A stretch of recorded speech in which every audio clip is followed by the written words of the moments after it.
Welcome to Sheila Bulbul Tunes. Please like, share and subscribe. वीर एक खूबसूरत भारतीय गांव में रहता था। वो एक नौजवान लड़का था जो हमेशा से महमजोई का शौकीन था। इसका गांव पहाड़ों के दरमियान बसा हुआ था, जहां की फ़िज़ा हमेशा खुशबू और ताजगी से भरी रहती थी। वीर को हमेशा अपने दादाजी की कहानियाँ सुनना पसंद था, जो हमेशा किसी न किसी दिलचस्प मुहिम का जिक्र करते थे। एक दिन जब वीर अपने दादाजी के पुराने संदूक की सफाई कर रहा था, उसे एक कदीम नक्शा मिला। नक्शे पर एक राज भरी जादुई दुनिया का जिक्र था, जहां बेशुमार ख़जाने और अजायब छुपे हुए थे। वीर की दिलचस्पी बढ़ गई और उसने नक्शे को गौर से पढ़ना शुरू किया। नक्शे के साथ एक नोट भी था, जिस पर लिखा था, ये नक्शा तुम्हें एक जादुई दुनिया की तरफ ले जाएगा, जहां बेशुमार ख़जाने और अजायब छुपे हुए हैं। लेकिन वहां तक पहुंचने के लिए तुम्हें मुश्किल पहेलियों को हल करना होगा। वीर ने अपने दोस्त राघु को ये बात बताई और दोनों ने फैसला किया कि वो इस जादुई दुनिया की तलाश में निकलेंगे। वीर और राघु ने अपना सफ़र शुरू किया और नक्शे के पहले मुकाम पर पहुँचे। वो एक कदीम दरख्त के पास पहुँचे, जहाँ उन्हें एक पत्थर मिला जिस पर ये लिखा था, मैं वो हूँ जो दिन को रात बनाता हूँ। मेरी मौजूदगी में सूरज छुप जाता है, लेकिन मैं खुद कभी नहीं सोता। बताओ मैं क्या हूँ? वीर और राघु ने थोड़ी देर सोचा। दोनों ने मुख्तलिफ जवाबात दिए, लेकिन उन्हें सही जवाब मालूम ना हुआ। वीर ने पत्थर पर हाथ रखा और कहा, ये साया है। दरख्त ने एक खुफिया दरवाज़ा खोला और वो दोनों आगे बढ़ गए। दरवाजे के पीछे एक गुफा थी, जिसमें एक सुनहरी रास्ता था। गुफा के रास्ते पर चलते हुए उन्हें एक झील के किनारे एक मुजस्मा मिला, जिस पर ये लिखा था, मैं कभी कभी आसमान पर रंग बिखेरती हूँ, लेकिन मेरा कोई जिस्म नहीं होता। सब मेरे पीछे दौड़ते हैं, लेकिन कोई मुझे छू नहीं सकता। मैं क्या हूँ?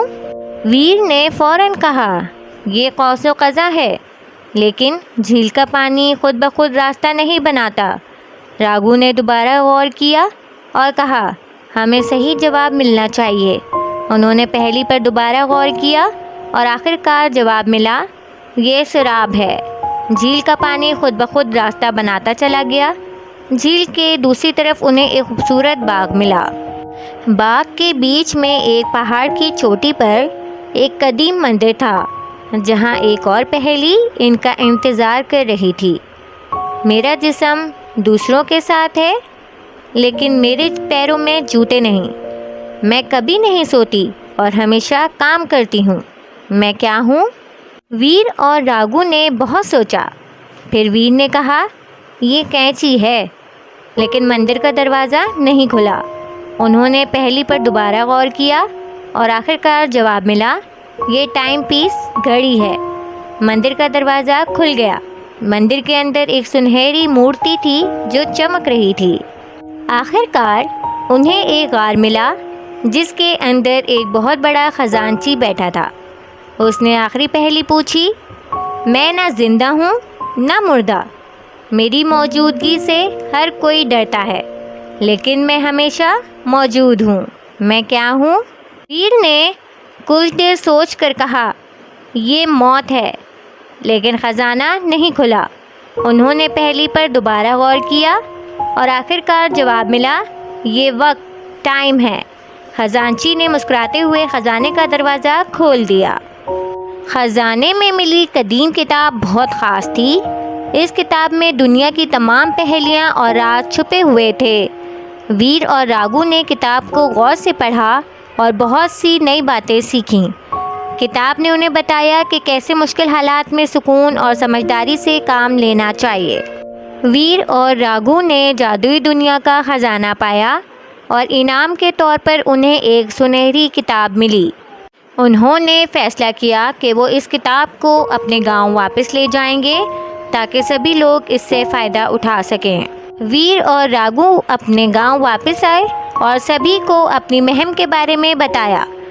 लोगों ने इनकी बहादुरी और जहानत की तारीफ़ की। उन्होंने जादुई किताब को सभी के साथ शेयर किया और सब ने इससे बहुत कुछ सीखा। इस कहानी से हमें ये सीख मिलती है कि ज़िंदगी में मुश्किलात और पहेलियाँ हमारी तरबियत के लिए बहुत ज़रूरी हैं। हमें हिम्मत और समझदारी से इनका सामना करना चाहिए और हमेशा सीखने का शौक़ रखना चाहिए।